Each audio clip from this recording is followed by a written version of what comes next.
दोस्तों, आज मैं सुना रही हूँ मुंशी प्रेमचंद की कहानी घास वाली। मूलिया हरी हरी घास का गट्ठा लेकर आई तो उसका गेहुआ रंग कुछ तमतमाया हुआ था और बड़ी बड़ी मद भरी आंखों में शंका समाई हुई थी। महावीर ने उसका तमतमाया हुआ चेहरा देखा और पूछा, क्या है मूलिया, आज कैसा जी है? मूलिया ने कुछ जवाब न दिया। उसकी आंखें डबडबा गईं। महावीर ने समीप आकर पूछा, क्या हुआ है, बताती क्यों नहीं? किसी ने कुछ कहा है? अम्मा ने डांटा है? क्यों इतनी उदास है? मूलिया ने सिसक कर कहा, कुछ नहीं। हुआ क्या है, अच्छी तो हूँ। महावीर ने मूलिया को सिर से पांव तक देखकर कहा, चुपचाप रोएगी, बताएगी नहीं? मूलिया ने बात टाल कर कहा, कोई बात भी हो तो बताऊं। मूलिया इस उसर में गुलाब का फूल थी। गेहुआ रंग था, हिरन किसी आंखें, नीचे खिंचा हुआ चिबुक, कपोलों पर हल्की लालिमा, बड़ी बड़ी नुकीली पलकें, आंखों में एक विचित्र आर्द्रता जिसमें एक स्पष्ट वेदना, एक मूक व्यथा झलकती रहती थी। मालूम नहीं चमारों के इस घर में वह अप्सरा कहाँ से आ गई थी। क्या उसका कोमल फूल सा गाल इस योग्य था कि सर पर घास की टोकरी रखकर बेचने जाती? उस गांव में भी ऐसे लोग मौजूद थे जो उसके तलवे के नीचे आंखें बिछाते थे, उसकी एक चितवन के लिए तरसते थे, जिनसे अगर वह एक शब्द भी बोलती तो निहाल हो जाते। लेकिन उसे आए हुए साल भर से अधिक हो गया था। किसी ने उसे युवकों की तरफ ताकते या बातें करते नहीं देखा। वह घास लिए निकलती तो ऐसा मालूम होता मानो उषा का प्रकाश सुनहरे आवरण में रंजित अपनी छटा बिखेरता जाता हो। कोई गजलें गाता, कोई छाती पर हाथ रखता, पर मूलिया नीचे आंख किए अपनी राह चली जाती। लोग हैरान होकर कहते, इतना अभिमान? महावीर में ऐसे क्या सुरखाब के पर लगे हैं? इतना अच्छा जवान भी तो नहीं है, जाने कैसे उसके साथ रहती है। मगर आज ऐसी बात हो गई जो इस जाति की और युवतियों के लिए चाहे गुप्त संदेश होती, मूलिया के लिए हृदय का शूल थी। प्रभात का समय था। पवन आम की बौर की सुगंधी से मतवाला हो रहा था। आकाश पृथ्वी पर सोने की वर्षा कर रहा था। मूलिया सिर पर झौवा रखे घास छीलने चली तो उसका गेहुआ रंग प्रभात की सुनहरी किरणों से कुंदन की तरह दमक उठा। एकाएक युवक चैन सिंह सामने से आता हुआ दिखाई दिया। मूलिया ने चाहा कि कतराकर निकल जाए, पर चैन सिंह ने उसका हाथ पकड़ लिया और बोला, मूलिया, तुझे क्या मुझ पर जरा भी दया नहीं आती? मूलिया का वह फूल सा खिला हुआ चेहरा ज्वाला की तरह दहक उठा। वह जरा भी नहीं डरी, जरा भी नहीं झिझकी। झौवा जमीन पर गिरा दिया और बोली, मुझे छोड़ दो, नहीं तो मैं चिल्लाऊंगी। चैन सिंह को आज जीवन में एक नया अनुभव हुआ। नीची जातों में रूप माधुर्य का इससे सिवा और काम ही क्या था कि वह ऊंची जात वालों का खिलौना बने। ऐसे कितने ही मौके उसने जीते थे, पर आज मूलिया के चेहरे का वह रंग, उसका वह क्रोध, वह अभिमान देखकर उसके छक्के छूट गए। उसने लज्जित होकर उसका हाथ छोड़ दिया। मूलिया वेग से आगे बढ़ गई। संघर्ष की गर्मी में चोट की व्यथा नहीं होती, पीछे से टीस होने लगती है। मूलिया जब कुछ दूर निकल गई तो क्रोध और भय तथा अपनी बेकसी का अनुभव करके उसकी आंखों में आंसू भर आए। उसने कुछ देर जब्त किया, फिर सिसक सिसक कर रोने लगी। अगर वह गरीब न होती तो किसी की मजाल थी कि इस तरह उसका अपमान करता। वह रोती जाती थी और घास छीलती जाती थी। महावीर का क्रोध वह जानती थी। अगर उससे कह दे तो वह इस ठाकुर के खून का प्यासा हो जाएगा, फिर ना जाने क्या हो। इस ख्याल से उसके रोए खड़े हो गए। इसलिए उसने महावीर के प्रश्नों का कोई उत्तर नहीं दिया। दूसरे दिन मूलिया घास के लिए न गई। सास ने पूछा, तो क्यों नहीं जाती? और सब तो चली गई। मूलिया ने सिर झुकाकर कहा, मैं अकेली न जाऊंगी। सास ने बिगड़ कर कहा, अकेले क्या तुझे बाग उठाकर ले जाएगा? मूलिया ने और भी सर झुका लिया और दबी हुई आवाज से बोली, सब मुझे छेड़ते हैं। सास ने डांटा, न तू औरों के साथ जाएगी न अकेली जाएगी, तो जाएगी कैसे? साफ साफ क्यों नहीं कहती कि मैं न जाऊंगी? तो यहाँ मेरे घर में रानी बन के निबाह न होगा। किसी को चाम नहीं प्यारा होता, काम प्यारा होता है। तू बड़ी सुंदर है तो क्या तेरी सुंदरता लेकर चाटूं? उठा झाबा और घास ला। द्वार पर नीम के दरख्त के साये में महावीर खड़ा घोड़े को मल रहा था। उसने मूलिया को रोनी सूरत बनाए जाते देखा, पर कुछ बोल ना सका। उसका बस चलता तो मूलिया को कलेजे में बिठा लेता, आंखों में छिपा लेता, लेकिन घोड़े का पेट भरना भी तो जरूरी था। घास मोल लेकर खिलाए तो 12 आने रोज से कम ना पड़े। ऐसी मजदूरी ही कौन होती है। मुश्किल से 1.5-2 रुपए मिलते हैं, वह भी कभी मिले कभी नहीं मिले। जब से यह सत्यानाशी लॉरियां चलने लगी हैं, इक्के वालों की बधिया बैठ गई है। कोई सेत भी नहीं पूछता। महाजन से 150 रुपये उधार लेकर इक्का और घोड़ा खरीदा था, मगर लारियों के आगे इक्के को कौन पूछता है। महाजन का सूद भी तो न पहुंच सकता था, मूल का कहना ही क्या। ऊपरी मन से बोला, ना मन हो तो रहने दो, देखी जाएगी। इस दिलजोई से मूलिया निहाल हो गई। बोली, घोड़ा खाएगा क्या। आज उसने कल का रास्ता छोड़ दिया और खेतों की मेड़ों से होती हुई चली। बार बार सतर्क आंखों से इधर उधर ताकती जाती थी। दोनों तरफ ऊख के खेत खड़े थे। जरा भी खड़खड़ाहट होती उसका जी सन्न हो जाता कि कहीं कोई ऊख में छिपा ना बैठा हो, मगर कोई नई बात न हुई। ऊख के खेत निकल गए, आमों का बाग निकल गया, सींचे हुए खेत नजर आने लगे। दूर के कुएं पर पुल चल रहा था। खेतों की मेड़ों पर हरी हरी घास जमी हुई थी। मूलिया का जी ललचाया। यहाँ आधे घंटे में जितनी घास छिल सकती है, सूखे मैदान में दोपहर तक न छिल पाएगी। यहाँ देखता ही कौन है। कोई चिल्लाएगा तो चली जाऊंगी।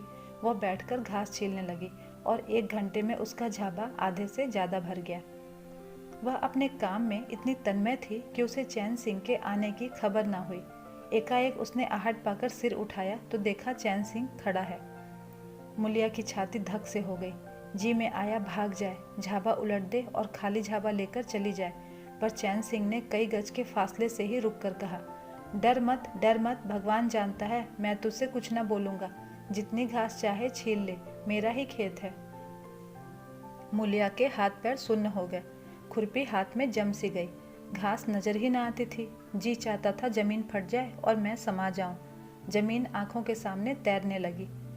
चैन सिंह ने आश्वासन दिया, छीलती क्यों नहीं, मैं तुमसे कुछ कहता थोड़े हूँ। यहाँ रोज चली आया कर, मैं छील दिया करूँगा। मूलिया चित्रलिखित सी बैठी रही। चैन सिंह ने एक कदम आगे बढ़ाया और बोला, तू मुझसे इतना डरती क्यों है। क्या तू समझती है मैं आज भी तुझे सताने आया हूँ। ईश्वर जानता है, कल भी तुझे सताने के लिए मैंने तेरा हाथ नहीं पकड़ा था। तुझे देखकर आप ही आप हाथ बढ़ गए। मुझे कुछ सुध न रही।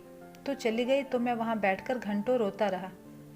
जी में आता था हाथ काट डालूं, कभी जी चाहता था जहर खा लूं। तभी से तुझे ढूंढ रहा हूँ। आज तो इस रास्ते से चली आई। मैं सारा हार छानता हुआ यहाँ आया हूँ। अब जो सजा तेरे जी में आवे दे दो। अगर तू मेरा सिर भी काट ले तो गर्दन ना हिलाऊंगा। मैं शोहदा हूँ, लुच्चा था, लेकिन जब से तुझे देखा है मेरे मन से सारी खोट मिट गई है। अब तो यही जी में आता है कि तेरा कुत्ता होता तो तेरे पीछे पीछे चलता, तेरा घोड़ा होता तो तब भी तू अपने हाथों से मेरे सामने घास डालती। किसी तरह यह चोला तेरे काम तो आवे। मेरे मन की यह सबसे बड़ी लालसा है। मेरी जवानी काम ना आवे अगर मैं किसी खोट से ये बातें कह रहा हूँ। बड़ा भागवान था महावीर जो ऐसी दवा उसे मिली, ऐसी देवी उसे मिली। मूलिया चुपचाप सुनती रही, फिर सिर नीचा किए हुए भोलेपन से बोली, तो तुम मुझे क्या कहने को कहते हो। चैन सिंह और समीप आकर बोला, बस तेरी दया चाहता हूँ। मूलिया ने सिर उठाकर उसकी ओर देखा। उसकी लज्जा ना जाने कहाँ गायब हो गई। चुपते हुए शब्दों में बोली, तुमसे एक बात कहूँ, बुरा तो ना मानोगे। तुम्हारा ब्याह हो गया है या नहीं। चैन सिंह ने दबी जबान से कहा, ब्याह तो हो गया, लेकिन ब्याह क्या है, खिलवाड़ है। मूलिया के होठों पर अवहेलना की मुस्कुराहट झलक पड़ी। बोली, फिर भी अगर मेरा आदमी तुम्हारी औरत से इस तरह बातें करता तो तुम्हें कैसा लगता। तुम उसकी गर्दन काटने पर तैयार हो जाते कि नहीं, बोलो। क्या समझते हो, महावीर चमार है तो उसकी देह में लहू नहीं है, उसे लज्जा नहीं है, अपनी मर्यादा का विचार नहीं है। मेरा रूप रंग तुम्हें भाता है। क्या घाट के किनारे मुझसे कहीं सुंदर औरतें नहीं घूमा करती। मैं उनके तलवों की बराबरी भी नहीं कर सकती। तुम उसमें से किसी से दया की भीख क्यों नहीं मांगते। क्या उनके पास दया नहीं है। मगर वहाँ तुम न जाओगे, क्योंकि वहाँ जाते तुम्हारी छाती दहलती है। मुझसे दया मांगते हो इसलिए ना कि मैं चमारिन हूँ, नीच जाति की हूँ, और नीच जाति की औरत जरा सी घुड़की धमकी या जरा सी लालच से तुम्हारी मुट्ठी में आ जाएगी। कितना सस्ता सौदा है। ठाकुर हो ना, ऐसा सस्ता सौदा क्यों छोड़ने लगे। चैन सिंह लज्जित होकर बोला, मूला, यह बात नहीं, मैं सच कहता हूँ। इसमें ऊंच नीच की बात नहीं है, सब आदमी बराबर हैं। मैं तो तेरे चरणों पर सिर रखने को तैयार हूँ। मूलिया, इसलिए ना कि जानते हो मैं कुछ नहीं कर सकती। जाकर किसी खतरानी के चरणों पर सिर रखो तो मालूम हो कि चरणों पर सिर रखने का क्या फल मिलता है। फिर यह सिर तुम्हारी गर्दन पर न रहेगा। चैन सिंह मारे शर्म के जमीन में गड़ा जाता था। उसका मुंह ऐसा सूख गया था मानो महीनों की बीमारी से उठा हो। मुख से बात ना निकलती थी। मूलिया इतनी वाकपटु है, इसका उसे गुमान भी न था। मूलिया फिर बोली, मैं भी रोज बाजार जाती हूँ, बड़े बड़े घरों का हाल जानती हूँ। मुझे किसी बड़े घर का नाम बता दो जिसमें कोई साइस, कोई कोचवान, कोई कहार, कोई पंडा, कोई महाराज ना घुसा बैठा हो। यह सब बड़े घरों की लीला है, और वह औरतें जो कुछ करती हैं ठीक करती हैं। उनके घर वाले भी तो चमारिनों और कहारिनों पर जान देते हैं। लेना देना बराबर हो जाता है। बेचारे गरीब आदमियों के लिए यह बातें कहाँ। मेरे आदमी के लिए संसार में जो कुछ हूँ मैं हूँ। वह किसी दूसरे मेहरिया की ओर आंख उठाकर भी नहीं देखता। संयोग की बात है कि मैं तनिक सुंदर हूँ, लेकिन मैं काली कलुटी भी होती ना, तब भी वह मुझे इसी तरह रखता। इसका मुझे विश्वास है। मैं चमारिन होकर भी इतनी नीच नहीं हूँ कि विश्वास का बदला खोट से दूँ। हाँ, वह अपने मन की करने लगे, मेरी छाती पर मूंग दलने लगे तो मैं भी उसकी छाती पर मूंग दलूंगी। तुम मेरे रूप के ही दीवाने हो ना। आज मुझे माता निकल आए, कानी हो जाऊं तो मेरी ओर ताकोगे भी नहीं। बोलो, झूठ कहती हूँ? चैन सिंह इनकार न कर सका। मूलिया ने उसी गर्व से भरे हुए स्वर में कहा, लेकिन मेरी एक नहीं दोनों आंखें फूट जाएं तब भी वह मुझे इसी तरह रखेगा। मुझे उठावेगा, बैठावेगा, खिलावेगा। तुम चाहते हो मैं ऐसे आदमी के साथ कपट करूं? जाओ, अब मुझे कभी न छेड़ना, नहीं तो अच्छा नहीं होगा। जवानी जोश है, बल है, दया है, साहस है, आत्मविश्वास है, गौरव है और सब कुछ जो जीवन को पवित्र, उज्जवल और पूर्ण बना देता है। जवानी का नशा घमंड है, निर्दयता है, स्वार्थ है, शेखी है, विषय वासना है, कटुता है और वह सब कुछ जो जीवन को पशुता, विकार और पतन की ओर ले जाता है। चैन सिंह पर जवानी का नशा था। मूलिया के शीतल छींटों ने नशा उतार दिया। जैसे उबलती हुई चाशनी में पानी के छींटे पड़ जाने से फेन मिट जाता है, मैल निकल जाता है और निर्मल शुद्ध रस बाहर निकल आता है। जवानी का नशा जाता रहा, केवल जवानी रह गई। कामिनी के शब्द जितनी आसानी से दीन और ईमान को गारत कर सकते हैं, उतनी ही आसानी से उनका उद्धार भी कर सकते हैं। चैन सिंह उस दिन से दूसरा ही आदमी हो गया। गुस्सा उसकी नाक पर रहता था। बात बात पर मजदूरों को गालियां देना, डांटना और पीटना उसकी आदत थी। आसामी उससे थर थर कांपते थे। मजदूर उसे आते देखकर अपने काम में चुस्त हो जाते थे, पर ज्यों ही उसने उधर पीठ फेरी और इन्होंने चिलम लगाना शुरू कर दिया। सब दिल में उससे जलते थे, उसे गालियां देते थे। मगर उस दिन से चैन सिंह इतना दयालु, इतना गंभीर, इतना सहनशील हो गया कि लोगों को आश्चर्य होता था। कई दिन गुजर गए थे। एक दिन संध्या समय चैन सिंह खेत देखने गया। पूरा चल रहा था। उसने देखा कि एक जगह नाली टूटी हुई है और सारा पानी बहा चला जाता है। क्यारियों में पानी बिल्कुल भी नहीं पहुंचता, मगर क्यारी बनाने वाली बुढ़िया चुपचाप बैठी है। उसे इसकी जरा भी फिक्र नहीं कि पानी क्यों नहीं आता। पहले यह दशा देखकर चैन सिंह आपे से बाहर हो जाता। उस औरत की उस दिन की सारी मजूरी काट लेता और पूरा चलाने वालों को घुड़कियां जमाता, पर आज उसे क्रोध नहीं आया।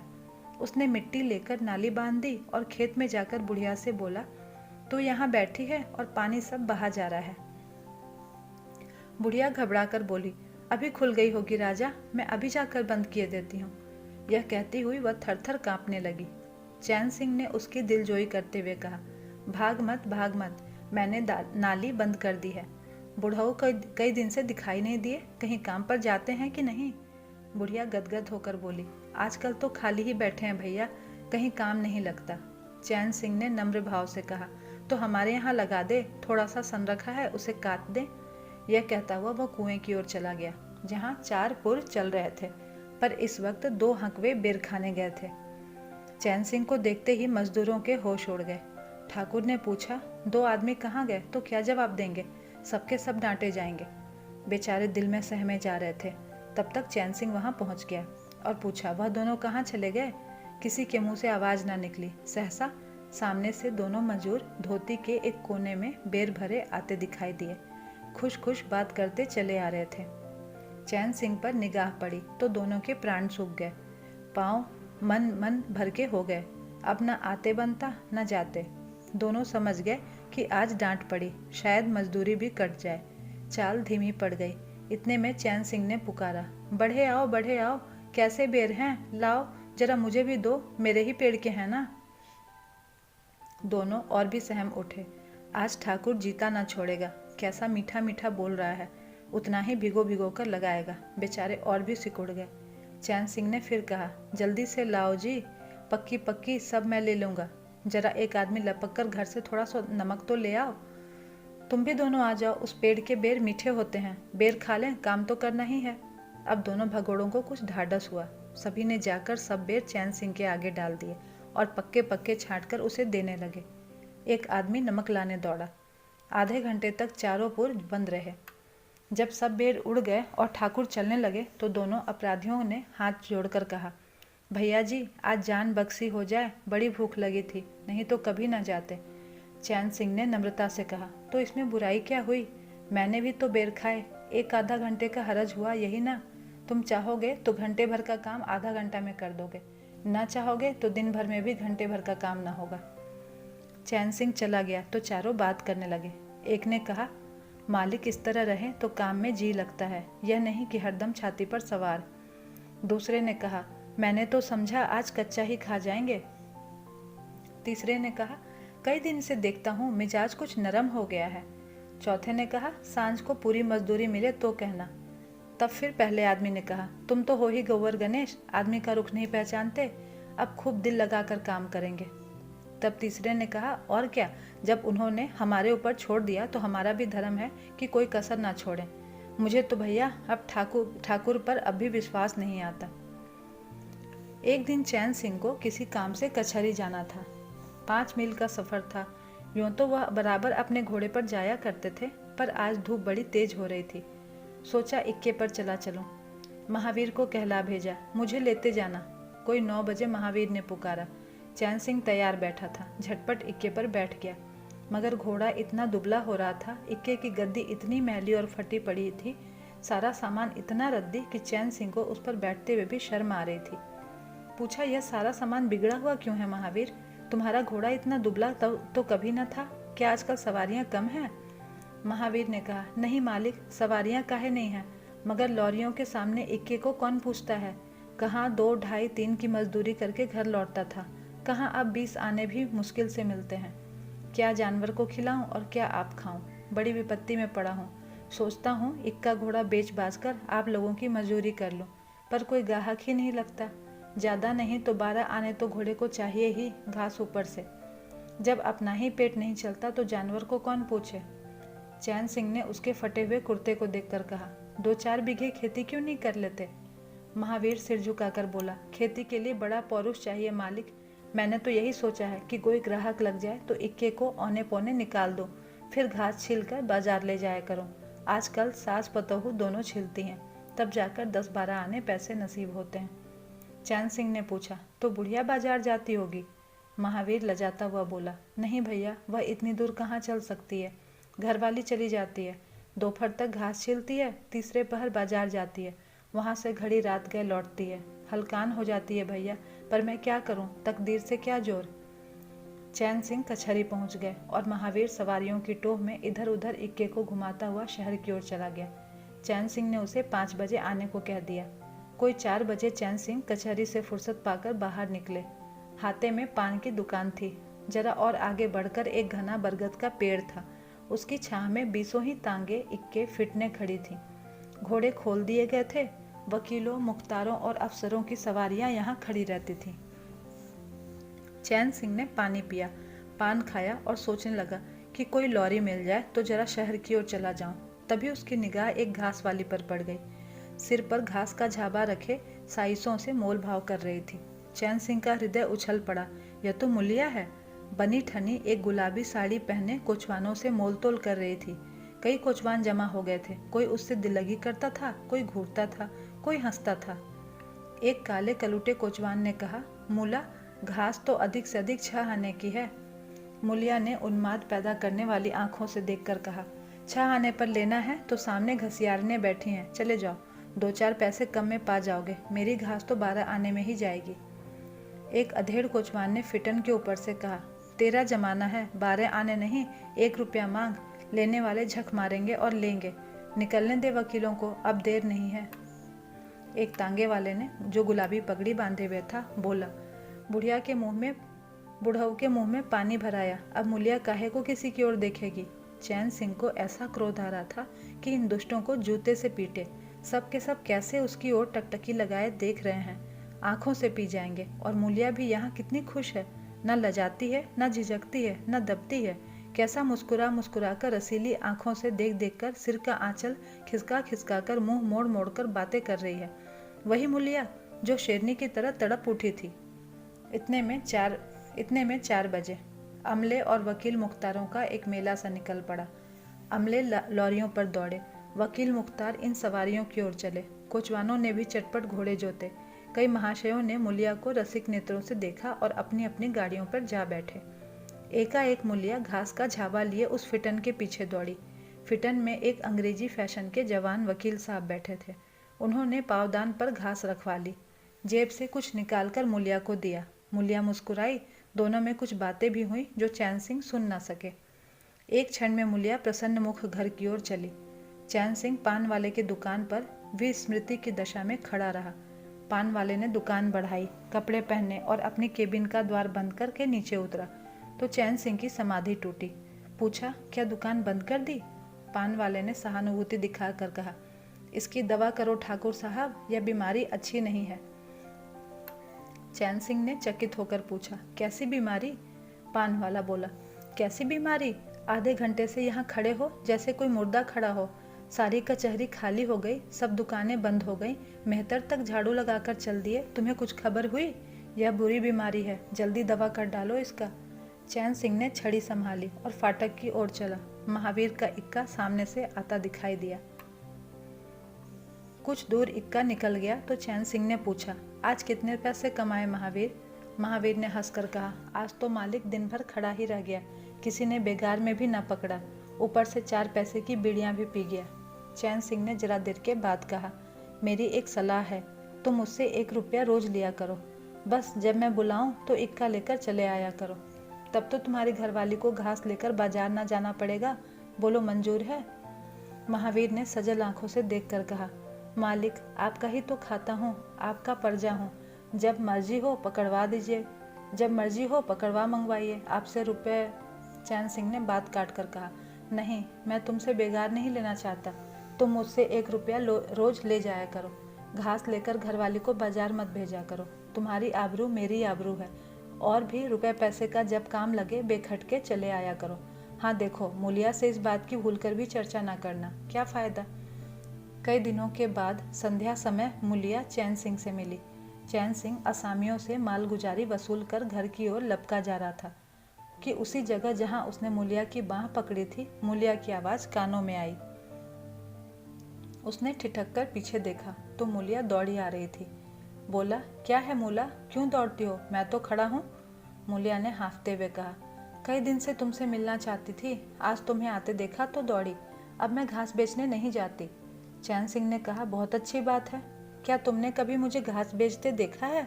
हाँ, एक दिन देखा था। क्या महावीर ने तुझसे सब कुछ कह डाला? मैंने तो मना कर दिया था, वह मुझसे कोई बात नहीं छिपाता। दोनों एक क्षण चुपचाप खड़े रहे, किसी को कोई बात न सूझती थी। एकाएक मुलिया ने मुस्कुराकर कहा, यहाँ तुमने मेरी बाह पकड़ी थी। चैन सिंह ने लज्जित होकर कहा, उसको भूल जाओ मूला, मुझ पर जाने कौन सा भूत सवार था। मुलिया गदगद कंठ से बोली, उसे क्यों भूल जाऊं, उसी बाह गहे की लाज तो निभा रहे हो। गरीबी आदमी से जो चाहे कराए, तुमने मुझे बचा लिया। फिर दोनों चुप हो गए। जरा देर बाद मुलिया ने फिर कहा, तुमने समझा होगा मैं हंसने बोलने में मगन हो रही थी। चैन सिंह ने बलपूर्वक कहा, नहीं मुलिया, मैंने एक क्षण के लिए भी यह नहीं समझा। मुलिया ने मुस्कुराकर कहा, मुझे तुमसे यही आशा थी और है। पवन सिंचे हुए खेतों में विश्राम करने जा रहा था, सूर्य निशा की गोद में विश्राम करने जा रहा था और उस मलिन प्रकाश में चैन सिंह मुलिया की विलीन होती हुई रेखा को खड़ा देख रहा था। तो दोस्तों,